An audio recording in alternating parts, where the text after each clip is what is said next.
Every year, we recruit thousands of leaders into C-suite and board roles around the world. And these leaders not only impact their own organizations, but also the world in which we live. And everyone recognizes that sustainability is critical. Ironically, though, it's not really been a factor in how some of these leaders are selected. And that's not just an assertion. Let me walk you through a little bit of analysis that we did. In looking at over 4,000 specifications for C-suite leaders in board roles, we found that only 15% of those specifications made clear reference to sustainability. The question, though, is really where in the specification are the references made? Do they just describe the company or, in fact, the requirements for the selection of the person for the job? Unfortunately, in only 4% of the cases was sustainability experience or mindset an actual requirement. To put another way, many are describing their sustainability efforts, but few are describing sustainable leaders and their requirement to hire them. To make progress against the SDGs, we need sustainable leadership in business and sustainable business leaders. After all, change starts at the top.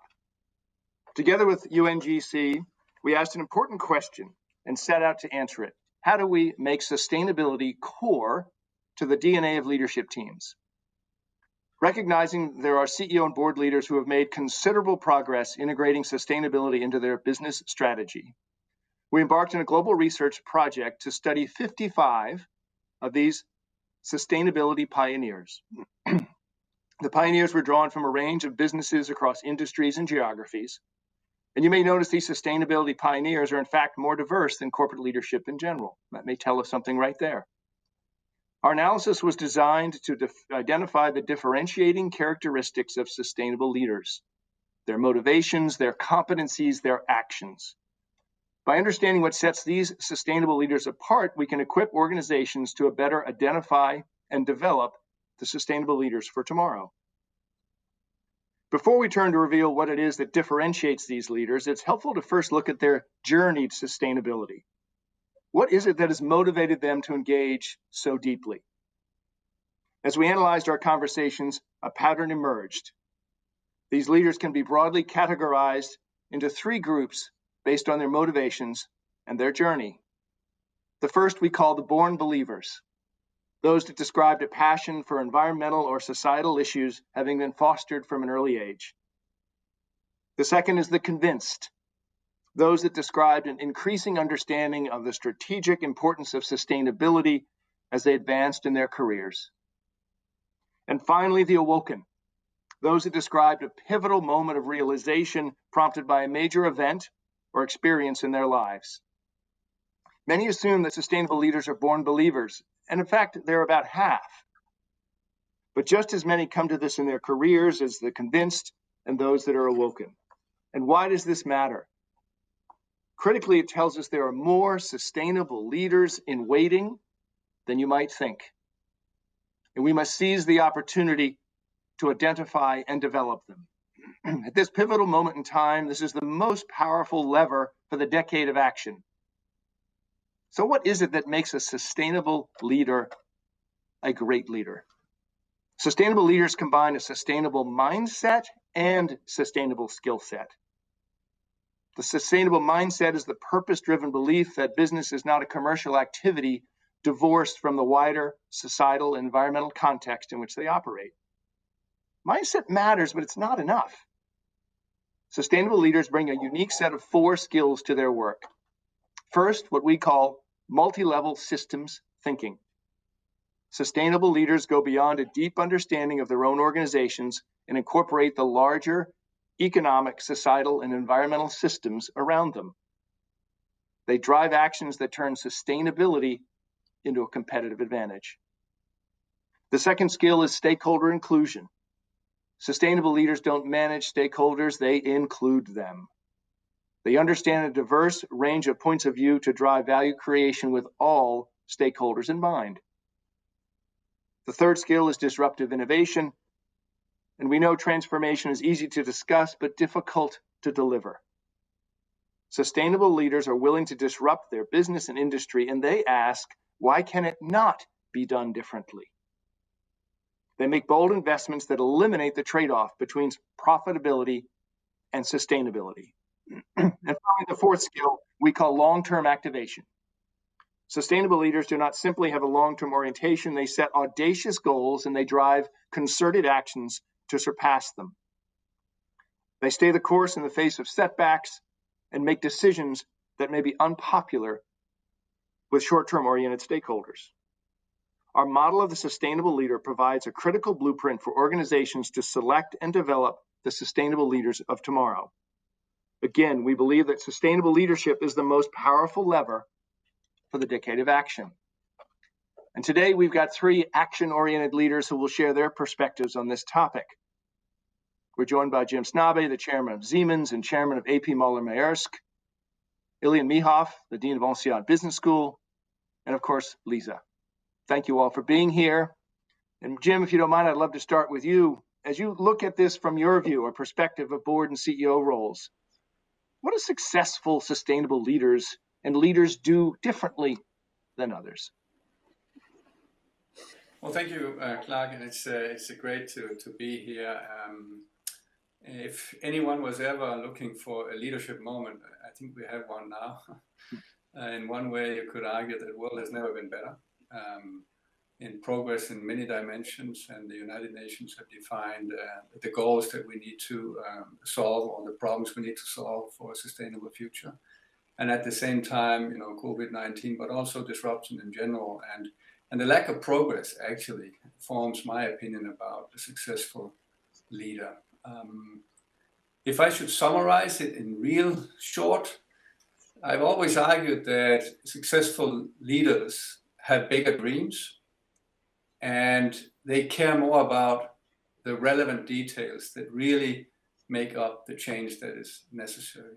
So those two dimensions are kind of, for me, the key definition of a great leader.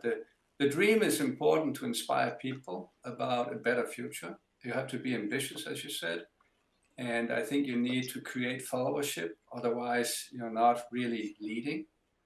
But I think attention to the details that really matter, where the biggest change is needed, where the assumptions need to be revisited, requires a dedication of effort and time from a leader, so that the dream doesn't just stay a dream, but actually gets implemented. You talked about new level of ambition necessary. I totally agree. I think that's what I argue the dream is all about. It's in times of radical change and increased uncertainty, I must say, people look for that leadership. They look for the big dream, hopefully a definition of a future that's significantly better. And we need leaders who are willing to lead that change in what I call micro leadership on the details that really matter. So dreams and details. Lisa, probably a great segue. You've had a dream and you've had the ambition to create this type of change. If you reflect on the last 5 years at UNGC, what are the leadership styles you think that best drive the Sustainable Development Goals? Clarke, I think it has been great to look at all the people, all the CEOs that have been interviewed for the study that we have done together. And many of these leaders are actually some of the top companies of the UN Global Compact. And I think that the characteristics for these leaders, but certainly also for what we have done at the Compact, is to have, how should I say, the courage to do a real transformation that is not only an incremental transformation where you make a few adjustments, but a transformation that really requires breakthrough innovation and taking some deep steps into the unknown. And to me, that's some very important characteristic of a leader that have to run any transformation, maybe particular at this moment in time, because if you don't really buy into the transition and own it yourself, it's very difficult to motivate people around you and make a team out of everyone and sort of make them follow you. So I think we shouldn't forget that even though this is a moment of opportunity, it's also a moment for very brave leaders because we need to transform many sectors. We saw that in DNV's 20 years report for Global Compact. We need to transform the way we make social inclusion part of companies' responsibility strategies. And I think the digital transformation that have happened for some years now is not done yet. It has got new inspiration from the COVID-19.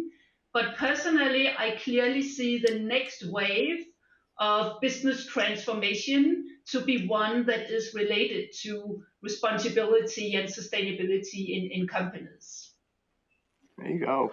Well, Dean Mehoff, as you hear Lisa talk about motivating teams, and Mark Carney earlier today said that we need systemic change in light of the virus. Your role is to empower new leaders, to train them, to help them create. How do we help them create a new future? How do you look at this?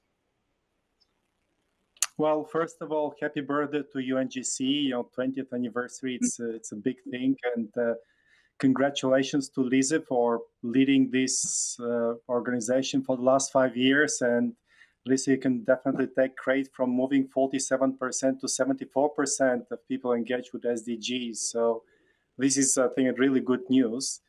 But going back to your question, what is, how do we actually empower these people? How do we make sure that they make the change that we need? And Clarke, I think that actually you said it very well. You need the mindset and you need also the skill set. And I think that people with the right mindset, if we can train them, if we can give them knowledge, if we can give them the network, if we can give them the vision, then they'll be able to do this transformation. Mindset alone is not sufficient, or the values, or these are the foundations. And I think that you're also pointing out to this, because if you just have the beliefs and the values, these are the foundations that are not enough. You have to build on them, and you have to reimagine the new world on the top of this.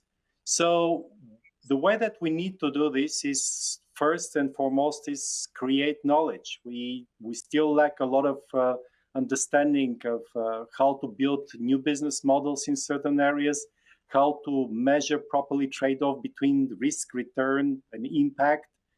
And on the top of building these frameworks and thinking about these models, we have then to figure out how to translate this into practice and how to teach our students, our participants, how to transfer knowledge from one company to another company, so that those companies that have figured it out can actually be a source of information for the others. Many schools in the last few years actually have changed their curriculum. At INSEAD, we changed our curriculum 2 years ago.